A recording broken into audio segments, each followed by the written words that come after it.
Every music fan knows the struggle of having to wait multiple years for their favorite artist to drop a new album, and lately it feels like certain artists have disappeared from dropping new albums. We have Frank Ocean, who hasn't dropped a new album in over 6 years. His last drop was Blonde in 2016.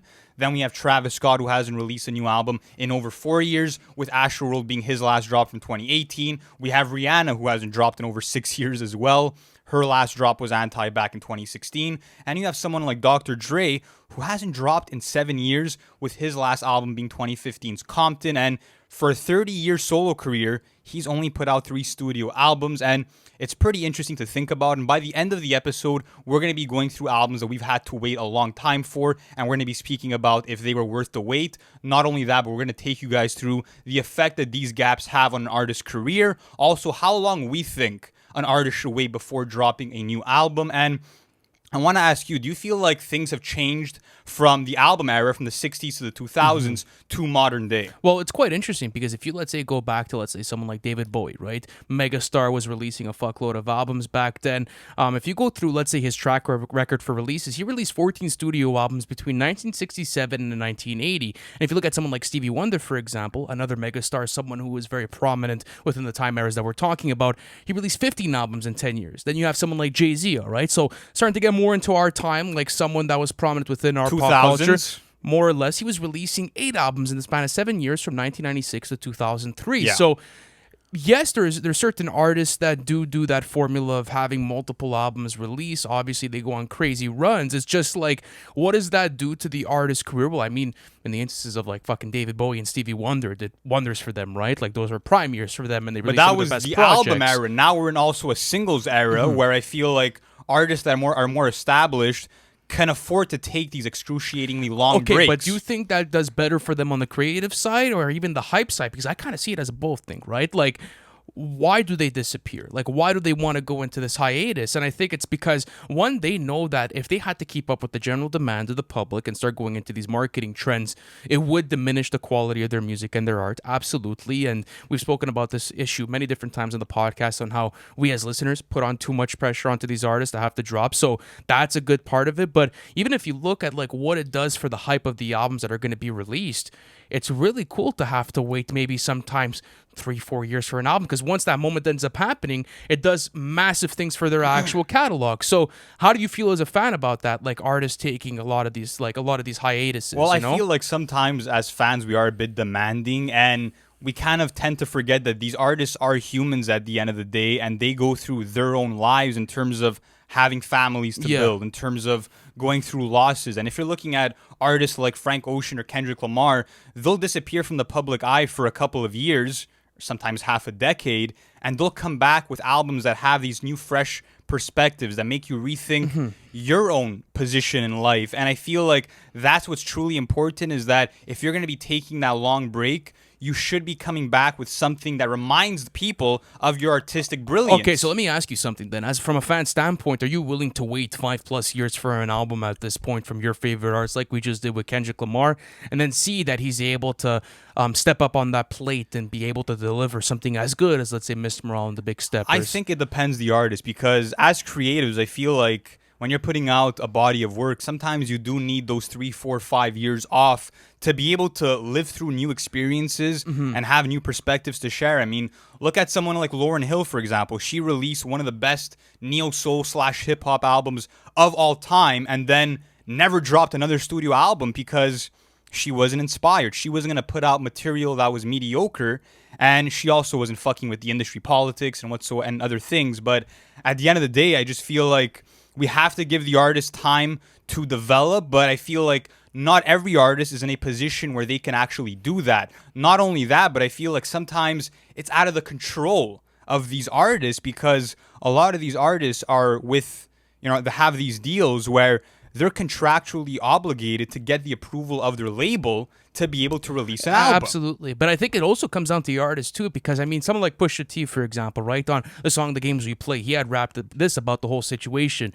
They tweet about the length, I made him wait. What the fuck you expect when a man got a cape and he's great? So I love that analogy, because at the end of the day, like you were saying, artists have to be able to live through a creative process and rehash it into their thing. And like, in the instance of getting a Daytona, in the instance of getting a Mr. Morale and the Big Steppers, I'm willing to wait for those types of projects. But let's say when an artist doesn't do that and is not able to replicate on it, it puts their career in a seriously dangerous place. And I think that for a lot of artists, I mean, you have to know your caliber and like what type of fan base you have. I don't think you could be building out your career and waiting 5 years to drop music. It just doesn't work like that. Like, it's even a risk if you're waiting, let's say even 2, just because you need to build up that momentum. But when you have a name like Frank Ocean, Kendrick Lamar, Rihanna, even what Beyonce did, I mean, Pusha T, these are legends within our genre, Yeah. so, and like even other genres. But I mean, talking about them being able to wait, of course they can, because they have everyone that's going to come back for it. Yeah, and I also feel like we can't always put the blame on the artist, because take, for example, Lil Uzi Vert's situation.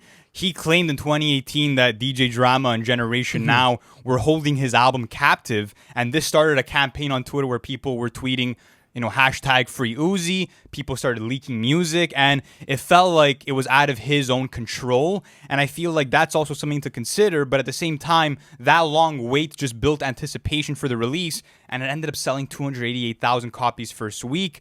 But the thing is that if that happened to a smaller artist, would they have recovered from not dropping a new album in 3 years? Not. You know what I mean? Because Uzi was low key in the prime of his hype, right? Like coming off of Love Is Rage 2, you have something like EXO Tour Life that did so much damage within that time period. Like, okay, of course, like let's capitalize on an album right away. But I think it did him good to wait for Eternal to take. I mean, like, kind of played out in his favor because his fan base was willing to wait, and people did receive the album well. But even example like a situation like Death Grips, this is a very interesting story.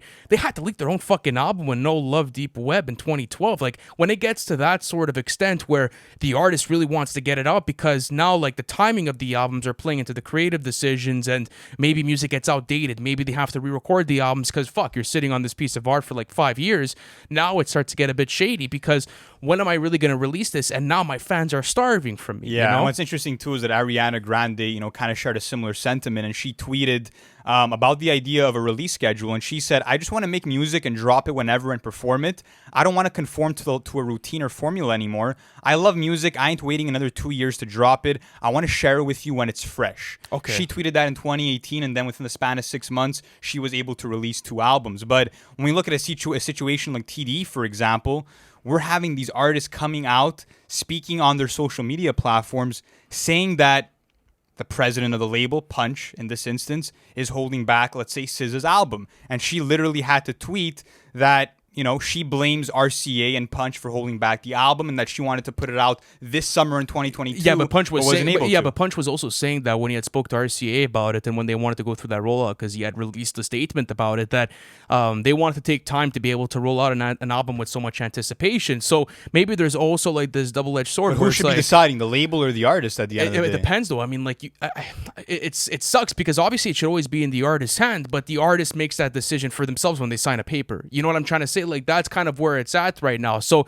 even at that, like, to say that Top Dog Entertainment did not play into the success of those artists' careers, and that helped them guide them into creating beautiful catalogs. Sure, they did, but absurd, it's also frustrating for the fans when the artist willingly is speaking out about wanting to put out the music, but they physically can't. Like Absol also tweeted in 2014 that he was threatening to leak his own album because they didn't want to put it out. Yeah, but in the case of SZA, it makes sense now, because like it's been close to 5 years, right? No, it's been 5 years actually. So yeah, I mean that album was long overdue. That should have been out a couple of years ago. And I feel like when these artists are taking these long hiatuses, the big question becomes: will they outperform themselves in terms of first week sales and overall album sales, or will they see a decline in sales because they've been out of the spotlight? Maybe their names are not as relevant anymore. And there's a couple of different examples of this. For example, Kendrick Lamar's new album, Mr. Morale and the Big Steppers, that was considered to be a flop by some people just because it had sold 295,000 copies first week, which were the lowest first week sales in 10 years for Kendrick Lamar.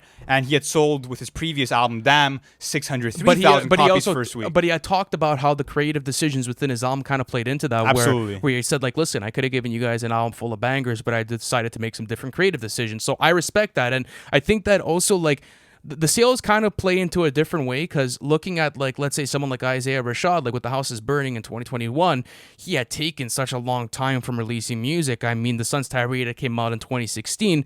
I can't remember the first week sales of that album, but I mean, looking I think at, it was around 19,000 copies. and then you get The House is Burning, it ends up being a grand slam for him. 41,000. So he doubled up from album exactly. to album. And what happens then is, like, okay, now, like, you could see the push in the career, and look how well received that album is. And even to, let's say, going to something like Beyonce's new album, super successful on the commercial front. Her new album just sold 332,000 copies, while Lemonade, her previous release, sold 653. But another thing that could be said is album that bundles, right? yeah, exactly. So a lot of these albums were released before the album bundles, and obviously times have changed, but it's like, okay, does that have any effect on the numbers and what's happening to the careers? But it's interesting because, some artists get that resurgence when the fans are truly missing new music from that artist. For example, in April of 2020, Frank Ocean's album sales for Blonde and Channel Orange increased by 25% after he put out acoustic versions of songs like Cayendo and Dear April. And this happened on streaming services where there was a huge boost just because he showed some activity. So I feel like even if it's dropping a single, a little EP, something to kind of keep your fans fed, that can go a long way and kind of, put your name back in the conversation once again. But what's interesting about those types of releases from a fan standpoint as well is kind of, it gives you like a subconscious update on where, like, your artist is creatively and like what he's been cooking on. So example, like the most relevant example I could think about this is maybe like with Joey Badass in the Light Pack. He wasn't releasing anything before that. I mean, he had done the Beast Coast thing in 2019, I believe, and then before that it was All American Badass in 2017, but 2000 only dropped 5 years later. But the Light Pack was cool because, yes, maybe it didn't stick to my rotation as much as a Joey studio album, but it made me understand where he was between this hiatus, and you could get that out of your artist. So I think from a fan's perspective, those, let's say 3-song drops, or let's say a new music video, let's say an acoustic version, whatever the fuck it is, or even like a re-release of an album with like some bonus songs. Fuck it, that's super cool for the people to wait, because like going silent for 5 years is super hard to withdraw, but I mean, like, it does put more scrutiny on the artist to have to perform on them. Yeah, and I just feel like when we have respected catalogs and artists who have proven that they put out quality release after quality release, artists like Frank Ocean, Kendrick Lamar, Childish Gambino, Rihanna, they've built a certain trust within the audience that they're gonna wait and be back for that next release. These are artists that put out records that stand the test of time. And I feel like when you're looking at, let's say, Beyonce's Lemonade or Kendrick Lamar's To Pimp a Butterfly, these are artists that have put out art that decorates time periods. Yeah. That's how special they are to the culture. And I feel like that's why we're left wondering, what are they going to do next? How are they going to shift the culture the next time? But for a new artist, that could be challenging to take 5 years off because you're still trying to prove yourself. You don't necessarily have maybe that cult fan base just yet. So in your opinion, if you had to put, let's say, an actual time frame for all artists in general, what do you think it would look like? I think who has the perfect schedule for everything? Tyler, the Creator. Yeah, and I really wanted to talk about him in this episode because the 2 years is perfect, bro. Yeah. That 2 year gap is awesome, right? Like, you have enough time to live with the music to where now you want to go into that next album release. Like, think about the transition from Flower Boy to Igor to Call Me If You Get Lost. Super seamless. You were able to live with the music. You had a year with it. Now it creates anticipation for the next album because it's like, okay, what is he going to bring in through here? But he's still taking 2 years off. Like, that's not a short time period. You're taking 2 years off from dropping music, and what's awesome is that you're still able to create that exclusivity and hype while being able to keep, your artistic integrity. So I think that 2 year gap works really well for someone like Tyler, but even someone like Travis, for example, it's going to be 4 years, right? Like, think about that now. That's kind of worked in his favor because there's so much hype going into Utopia. So I think it's different for everyone, but I think in my perfect world, it would be 2 years. Yeah. How about you? What do you say? I would say 2 years as well. I mean, like you said, Tyler kind of mastered the idea of quantity and quality and keeps you guessing what he's going to do next just because of how experimental his approach has been from album to album. But I think that, like, for many artists, you can be at the height of your career and be putting out these chart-topping albums and singles, and then the next day, you'll be remembered as a one-hit wonder. And I want to kind of go into the example of someone like Designer, who, in my opinion, is not a one-hit wonder. But if you look at the amount of hype and buzz he was getting in 2016 when he dropped Panda, he signed to Good Music. He was featured in The Life of Pablo. He was poised to become one of the hottest names in the game. but then he kind of took a step back. He only ended up dropping one EP and a mixtape. Yeah, and but I feel apparently like that was because of label issues. he kind though. of killed his own hype in a sense. Yeah, but it wasn't. And it again, wasn't because of it might not yeah. be his own fault, but No, but I know it's Yeah. not. I know it's not. I know for a confirmation. I can't say anything like on like where I got this But there from. are- or whatever. yeah. But like I know for a fact that like it wasn't like designer's fault on what had happened. He actually wanted to release music, and yeah, he did speak about this in an interview where it was like he had kind of gotten fucked by the whole good music thing because he wanted to release it, and then it was kind of like, oh, you kind of only used me for the Panda verse Yeah. for the life of Pablo. So the thing is too is that I feel like if an artist puts out a release that's considered a flop or that is disappointing, you cannot wait that much time, and that's why I respect right now what artists like Cordae and Roddy Ricch are doing, because their most recent albums weren't really well received, but they're getting ahead of the game and they want to change the narrative by dropping a new album so soon. Oh, For you have example, to. Roddy Ricch with Live Life Fast. He dropped in 2021 in December. He said he's coming back this year with Feed the Streets 3 to prove to people that his artistic quality is still alive. Same thing with Cordae. He knows, he admitted that From a Bird's Eye View wasn't his best effort, but he's going to actually make people be reminded that he's still at top of his game by dropping a new album this year once again. And I think even someone like Chance the Rapper and what he's doing right now, like you could take some time after, let's say, a quote unquote flop. He's example like with the Big Day. Like now, Chance is at a different stage in his career and he's doing something else completely different, like creatively. But what's interesting about it is that he's moved on in such a good way musically from what had happened. He took with a the Big lot Day. of time off though from the Big Day. But I think he had to though, bro, because of how badly received the album was. I and disagree. Now, but I'll tell you why it works out. It's because like now you're getting singles like The Highs and Low and like The Heart and the Tongue, and it's like, oh, okay, like I know why you took this much time off, and now you're back to giving me some of the best singles. The thing that I is, released that how year, many you know? fans did he lose in between that time period? That's something to consider I mean, as well. like, it is, but like, I mean, at what cost, right? Like, do you have to put out another Big Day for you to like keep that hype, or do you want to like get time off? If he was inspired during that time, then I totally respect it, and everything that's leading up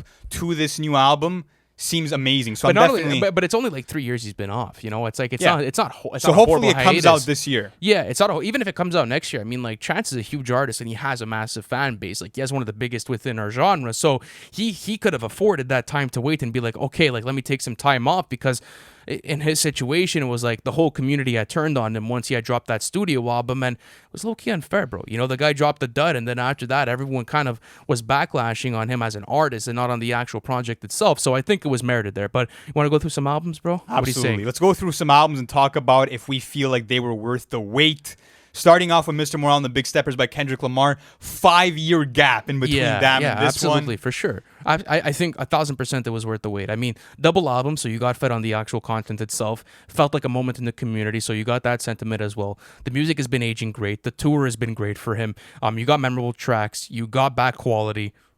You understood where he was at in the past 5 years. What else do you really need out of a release? I'm being honest with you. Absolutely. I mean, for me personally, I would have liked a grandiose comeback single that's maybe a bit more. The Hard Part 5, though, was that, though. The Hard Part 5 was perfectly executed upon. That's the best song of the year for me. But overall, yeah, I think he lived up to the hype. He put out a record that was his most personal, super effective too. But let's talk about Renaissance by Beyonce. Do you feel like that album was worth the wait? Not in my opinion. I think a lot of people are going to come after me for this take, and at the end of the day, I don't really care. It's subjective. I just didn't really like the album experience all that much, but I have to give it another chance. I have to go through it again. Like, I don't think it was as unpleasurable, let's say, as my first listen, but I want to go back. I think the concept was cool of having this melting pot of a bunch of different genres and bringing all these dance anthems to light, using a lot of samples. That was cool. But I wasn't too big of a fan of the track list either, especially in comparison to Lemonade and how meaningful that release was. But what about Revival by Eminem? We waited, I believe, 4 years for that album. Oh, absolutely not. And we were talking about like how the Marshall Mathers LP2 Loki has so many skips within it in like a previous recording that we just did, and now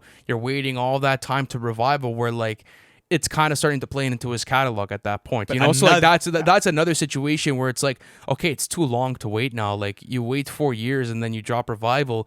People are obviously going to be cheesed of what's going on. But he's another artist who played into that strategy that I was talking about earlier, where he got ahead of the curve, changed the narrative by dropping Kamikaze, which was a return to form in the eyes of a lot of fans, myself included. Like, he was fucking Yeah, and he did it in the spazzing span. off. Yeah, from but he that did it in album. the span of 8 months too. Like, That's what was awesome. Revival dropped when I believe it was in December of 2017, and then he ended up dropping Kamikaze In August of 2018. So that was a great play on his part. But I don't think Revival was worth the wait. Whole lot of red. This one's an interesting topic for me because off of initial listen, no, I don't think it was worth the wait for me. But it's interesting to see what it did for his career and like the influence behind it. So from an objective standpoint and like kind of stepping back and like objectively like observing what went on, yes, it was worth the wait. But from my personal rotation, no, I'm still on his Totally older agree. projects. Let's talk about a written testimony by Jay Electronica, one of the most long-awaited debut albums of all time, and it definitely lived up to the hype. I feel like Exhibit C was kind of that artistic peak, at least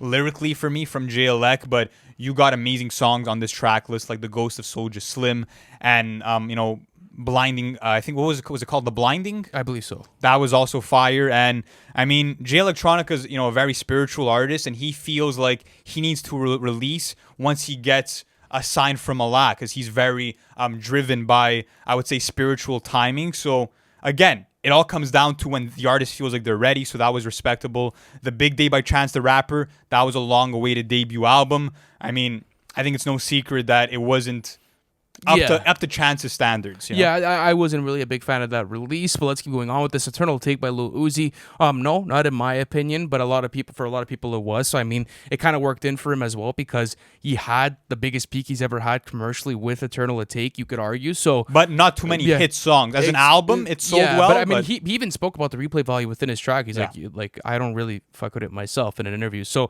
I don't know how much that says to the actual album experience, but the last album for The House is Burning by Isaiah Rashad, absolutely. It did everything for me. Like, it was such a great listen. I still have it in my rotation to this day.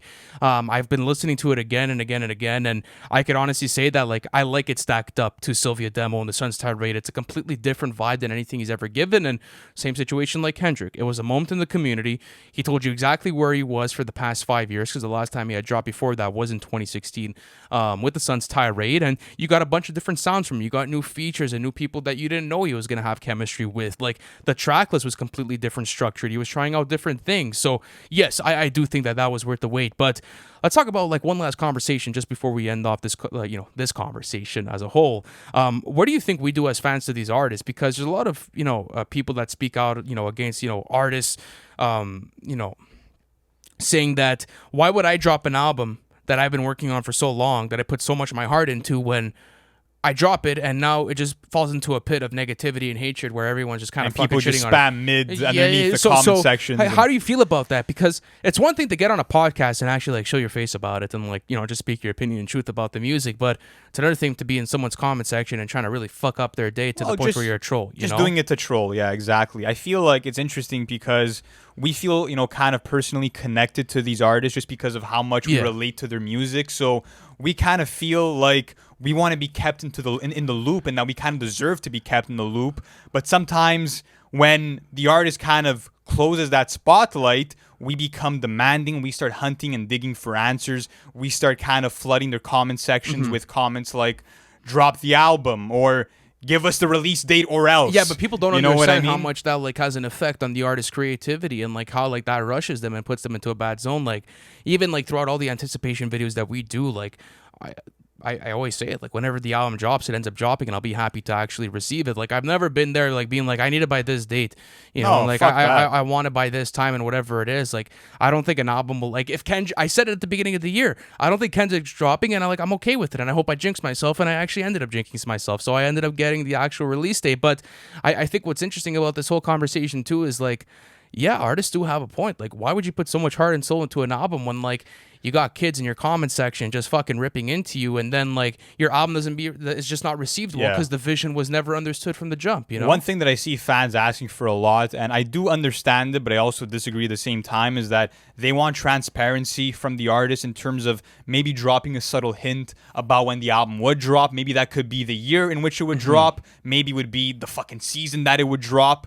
But you have to understand why an artist wouldn't do that, and that's because it ruins the surprise factor. It ruins the album rollout, because if you're going to be dropping hints and saying it's dropping next year, yes, that can maybe build some hype, but at the same time, you're maybe revealing something too soon. Yeah. So I understand why an artist wouldn't give you kind of a little hint of when it would be dropping. But at the end of the day, guys, it's all subjective, and we want to know in the comments, how long do you think an artist should take in between albums, and who's one artist that you're truly waiting on? Because we all can relate to that, where we're truly starving for an artist to drop new music. And guys, if you're new here and you want to hear more of these types of conversations, make sure to hit that subscribe button. Thank you to all of our fans who have been supporting all of these videos. It means the world to us, and we'll catch you in the next one.